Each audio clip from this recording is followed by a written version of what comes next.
Ever heard of a family feud so intense? It split an empire, left one brother erased from history, and a mother soaked in her son's blood? No, this isn't Game of Thrones. This is real Roman history. Throughout history, some of the pettiest feuds have had the biggest consequences. Like when Nikola Tesla and Thomas Edison turned electricity into a public smear campaign. Or when Elizabeth I and Mary, Queen of Scots, fought over thrones until one lost her head. Even Rome's own origin was a feud. Romulus killed Remus over a wall.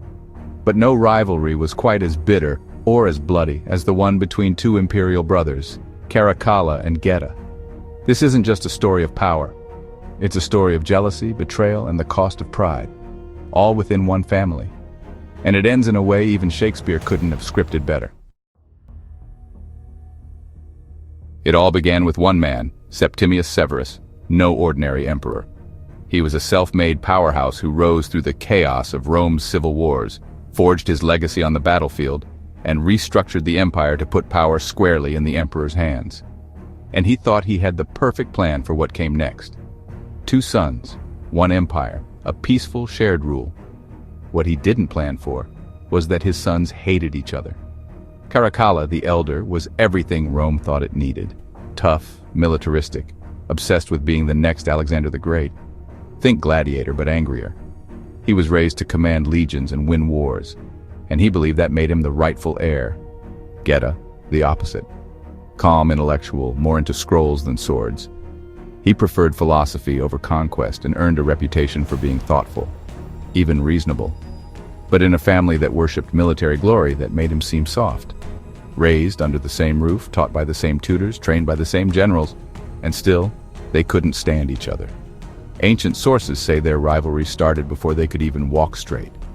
They fought over everything. Quail fights, board games, food, chariot races, and even who sat closest to their father at banquets. If Caracalla liked red, Geta liked blue. Yeah, it was that petty. Their mother, Julia Domna, spent years playing peacekeeper, trying to keep the household from turning into a war zone.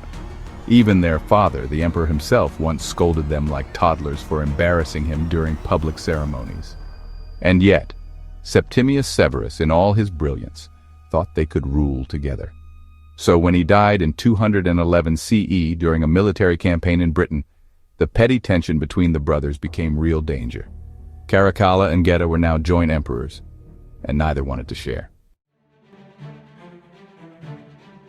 The moment they returned to Rome, the divide became literal. The imperial palace split right down the middle. They didn't eat together, didn't speak, didn't even breathe the same air if they could help it. They placed guards at their respective wings, fearing assassination attempts from their own brother. Caracalla tried to win the soldiers. He upped their pay, praised their valor, made himself one of them.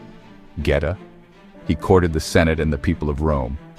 Appealing to intellect and law, the palace became a cold war. Each day, more petty acts. Refusing to acknowledge the other's laws, contradicting verdicts just out of spite, bribing each other's servants to poison the wine, allegedly. It got so bad they considered splitting the Roman Empire in half, Caracalla in the west, Geta in the east. But their mother begged them not to, sobbing, "Earth and sea you can divide, but what about your mother?" She wasn't just begging for unity, she was asking which son would get her. It was enough to stop them.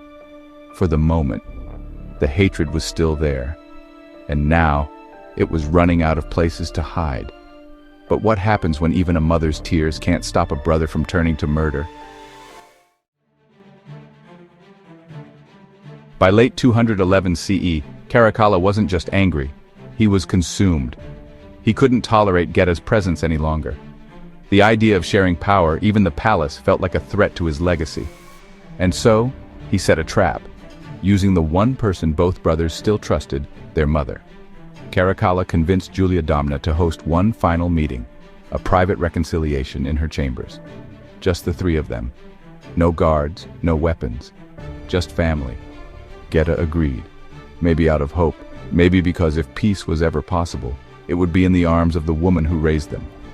But the moment he entered the room, he sensed it. Something was wrong. As armed centurions burst from hiding, Geta didn't run to the door, he ran to his mother. Not to escape, but because she was his last sanctuary. He clung to her, crying out, "Mother, help me!" But Caracalla had made up his mind, and there in his mother's arms, he was stabbed to death. Multiple blows, no mercy. Blood soaked her robes before she could even scream. Betrayed not just by his brother, but by the very idea of family. And Caracalla? He fled the murder scene and rushed straight to the Praetorian Guard barracks, still stained with his brother's blood. He claimed Geta had tried to assassinate him, that he'd only acted in self-defense. But words weren't enough. Caracalla knew the real way to secure loyalty was through gold. So he offered each soldier an enormous bonus, a fortune in denarii. It wasn't just gratitude, it was a bribe, a payoff to ensure their silence and their swords. The guard didn't ask questions. They cheered. They hailed him as sole emperor. But outside those walls, the streets of Rome were silent. People whispered in fear. The Senate trembled. Julia Domna, forbidden to mourn, was left with her son's blood on her hands, and no voice to cry out. But the killing didn't stop there. Caracalla launched a purge so brutal it shocked even Rome, a city used to bloodshed. Geta's allies, friends, secretaries, even his cooks were all executed. Women were not spared. Children in Geta's household were slaughtered. Some ancient sources claim over 20,000 people were killed in the aftermath. It wasn't just revenge. It was total erasure. Anyone who had ever shown loyalty to Geta became a target. Even prominent jurists and Roman nobles were executed on the flimsiest of accusations. And then came the final insult damnatio memoriae. Caracalla ordered Geta wiped from existence, not just from life, but from memory. Statues were defaced. Names chiseled off monuments. His image was erased from family portraits, his face literally smeared with black ink. It became illegal to speak his name. Rome was forced to pretend he never existed. And Caracalla ruled alone, through fear. He styled himself as a soldier emperor, a man of the legions, and bought loyalty with wealth. But beneath the armor was paranoia. He lived in constant fear of betrayal, surrounding himself with bodyguards and informants. He executed anyone he suspected, even those close to him. But fear is a fragile throne.